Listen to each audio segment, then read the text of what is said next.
नमस्कार दोस्तों, कहानियों की श्रृंखला में आज सुनेंगे मालती जोशी जी की कहानी वसीयत। लेकिन उससे पहले मेरा आपसे विनम्र अनुरोध है कि अगर आपको मेरी कहानियाँ अच्छी लगती हैं तो मेरे चैनल को सब्सक्राइब ज़रूर करें, लाइक करें और अपने दोस्तों और परिचितों में शेयर भी करें। बेल आइकन दबाना बिल्कुल भी न भूलें। आज सुनिए वसीयत।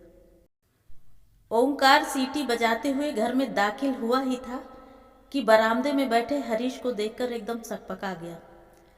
नमस्ते भैया, आज आप घर में कैसे? तुम्हें कोई एतराज है? हरीश ने कहा तो ओंकार और भी सहम गया।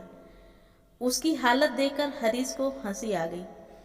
कहा, मैं तो खैर अपने घर में बैठा हूँ, पर आज आपकी सवारी इधर कैसे? ऐसे ही कभी कभी भाभी जी से मिलने चला आता हूँ। भाभी हैं ना भीतर?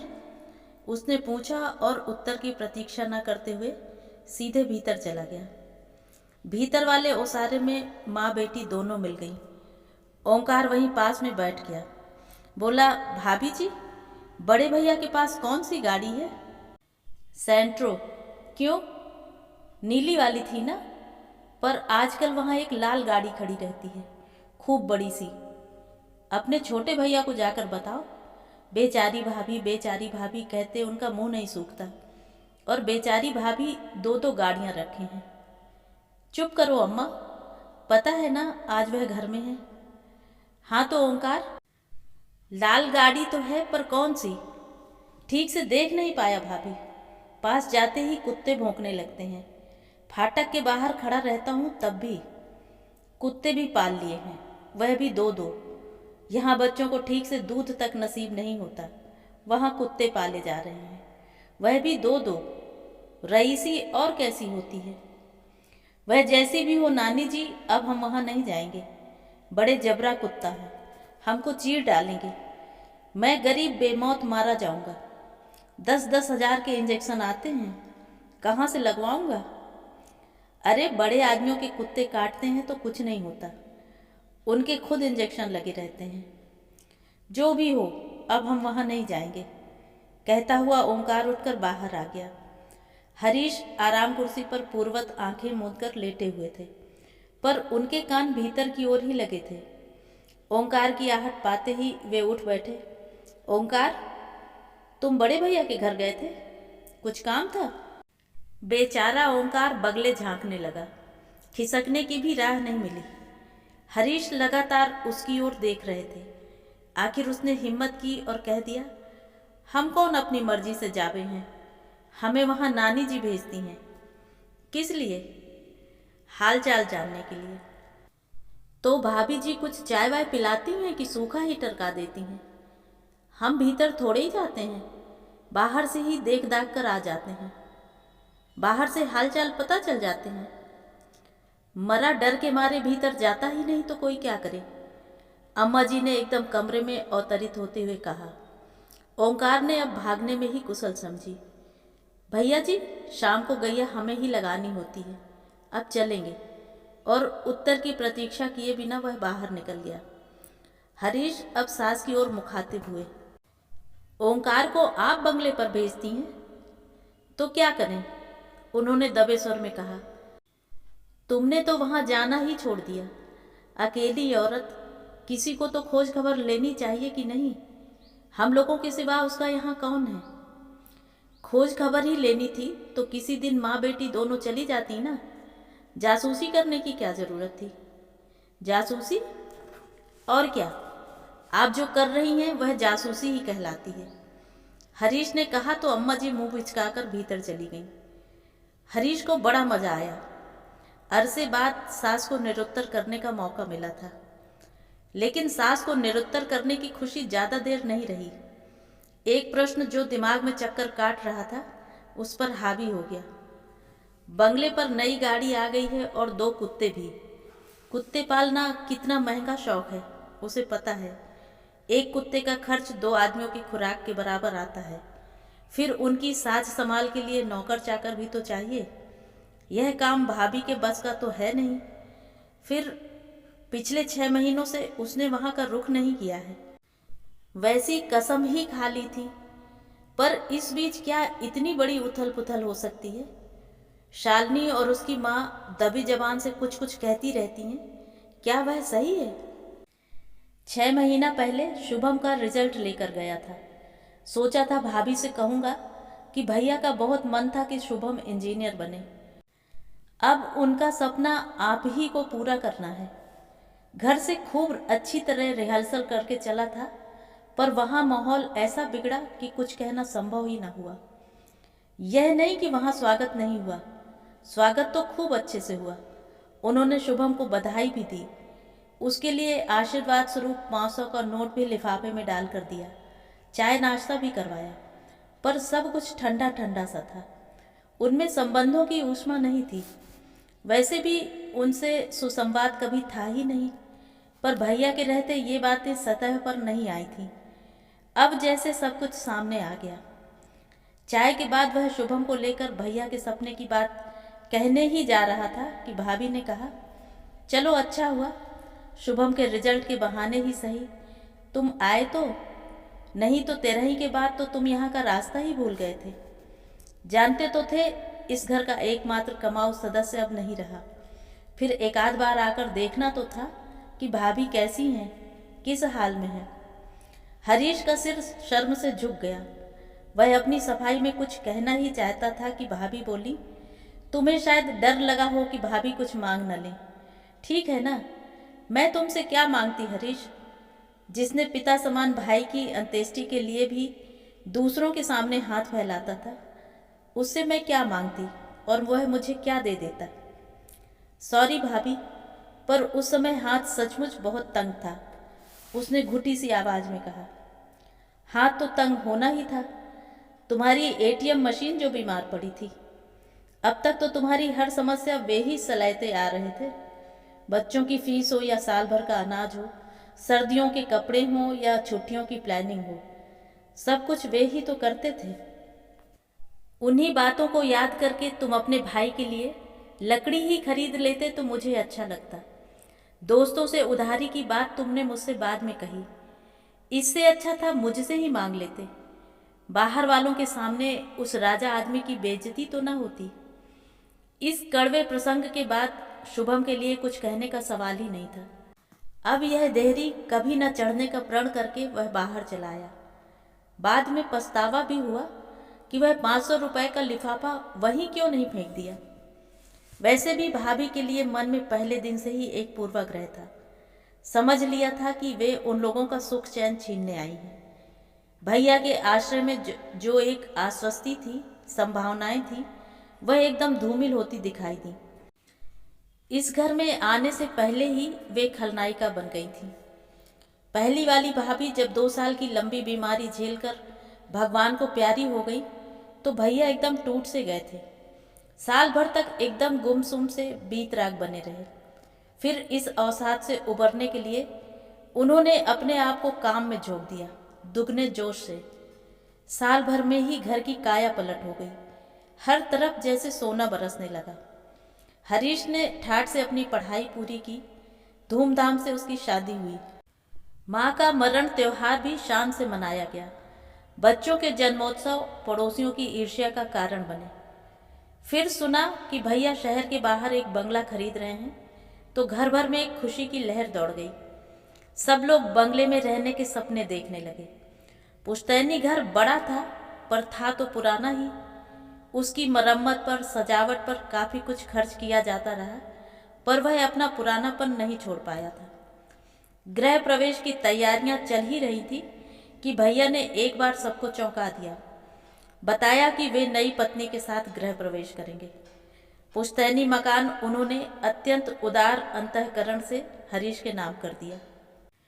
पर उनकी इस दरिया दिली से न हरीश खुश हुआ न उसका परिवार, क्योंकि इस दान पत्र का साफ अर्थ यह था कि उन लोगों को पुराने घर में ही रहना है। सारे सपने धराशायी हो गए थे। आने वाली के प्रति मन कड़वाहट से भर गया था, क्योंकि उन्होंने सबका हक छीनने का जघन्य अपराध किया था। शाम को घूमने जाने के बहाने वह घर से निकल गया और सीधे बंगले पर पहुंचा। उसने गेट के पास स्कूटर रोकी ही थी कि कुत्तों ने सम्मिलित स्वर में भौंकना शुरू कर दिया। अंधेरे में कुछ नजर नहीं आ रहा था, पर वे शायद बरामदे की जाली में बंद थे। भीतर जाना कितना निरापद है, इस पर वह विचार कर ही रहा था कि एक बलिष्ठ हाथ उसकी गर्दन पर पड़ा। उतनी ठंड में भी उसके पसीने छूट गए। मुड़कर देखा, हाथों का मालिक भी उतना ही बलिष्ठ था और उसे आग्नेय नेत्रों से घूर रहा था। हेलो मिस्टर, दूसरों के घर में ताक झांक करते शर्म नहीं आती? ये दूसरों का घर नहीं है, मेरे भाई का घर है, उसने हिम्मत बटोरते हुए कहा। कौन भाई? उसने भैया का नाम बताया। वे तो अब नहीं हैं, पर भाभी तो हैं, मैं उनसे ही मिलने आया हूँ। भाभी भी अब यहाँ नहीं रहती, यह बंगला अब मैंने खरीद लिया है। क्या बात करते हैं? दिन में आना, पेपर्स दिखा दूंगा, उन्होंने दबंग आवाज में कहा। लुटा पिटा सा अपनी जान छुड़ाकर हरीश वहां से चला आया। बाद में ध्यान आया कि भाभी के बारे में तो पूछा ही नहीं कि वे कहाँ गईं, पर अचानक पकड़े जाने के कारण उसकी सिट्टी पिट्टी गुम हो गई थी। उसे कुछ होश ही न रहा। रात भर उसे नींद नहीं आई। शालिनी से बात करना चाहता था, पर हिम्मत नहीं पड़ी। जानता था अम्मा जी हमेशा कान लगाए रहती हैं। सासू माँ की निरंतर उपस्थिति उसे पहली बार खली।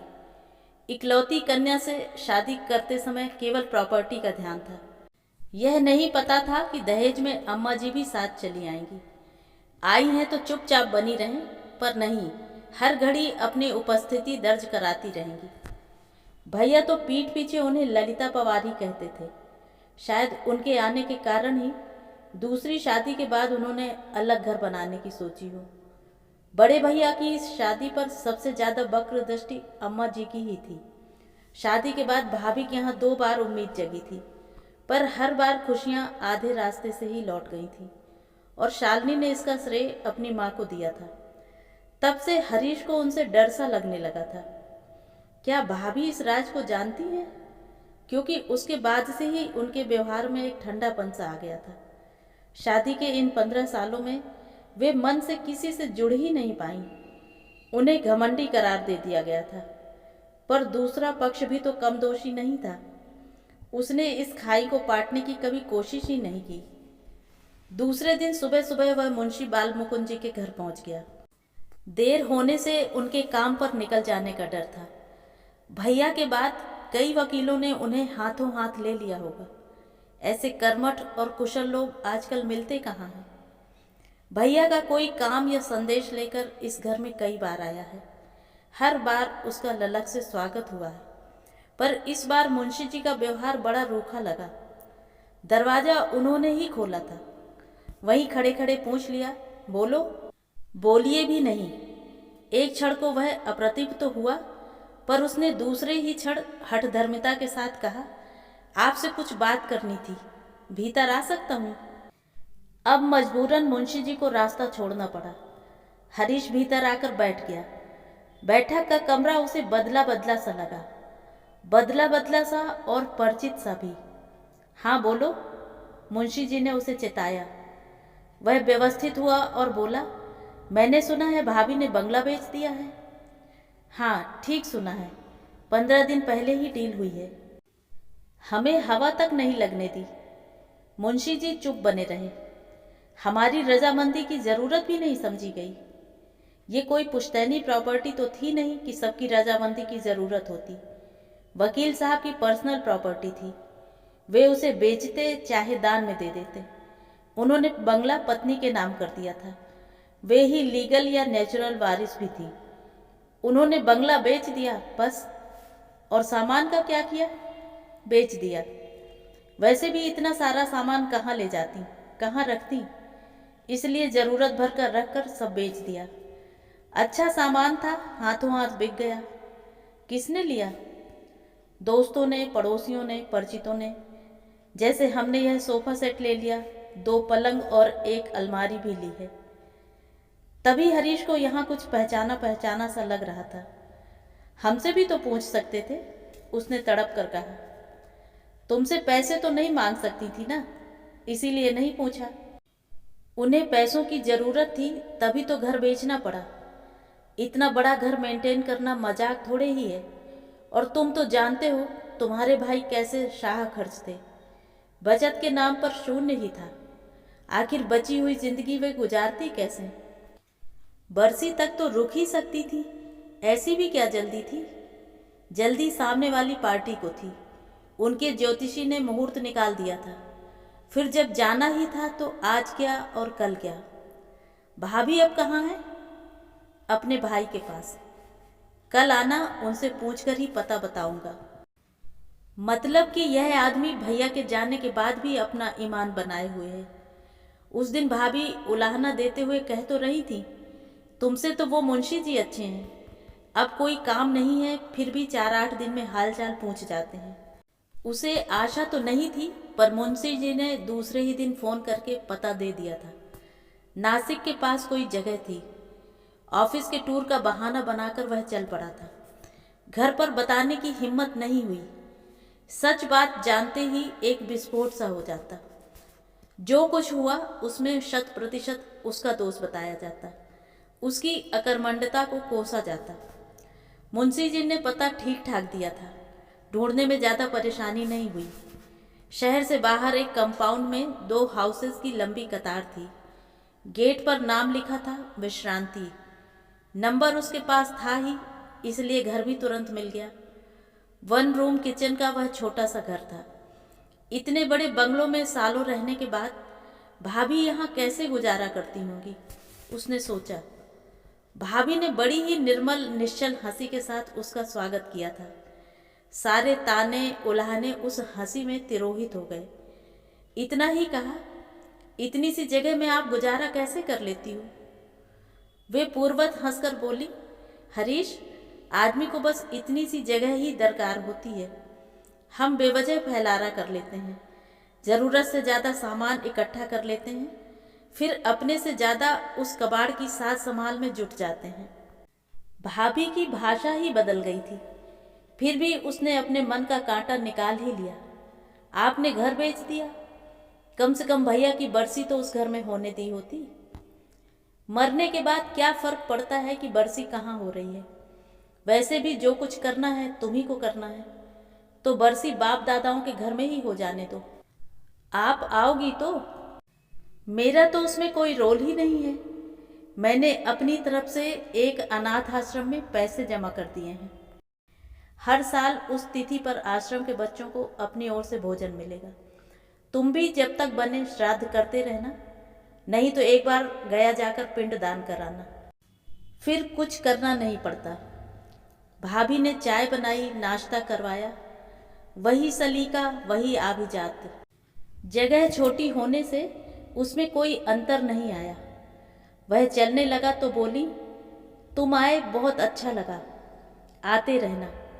हाँ, यह छोटा सा घर मैंने तुम्हारे भाई के पैसों से ही खरीदा है। जाते समय तुम्हारे ही नाम कर जाऊंगी।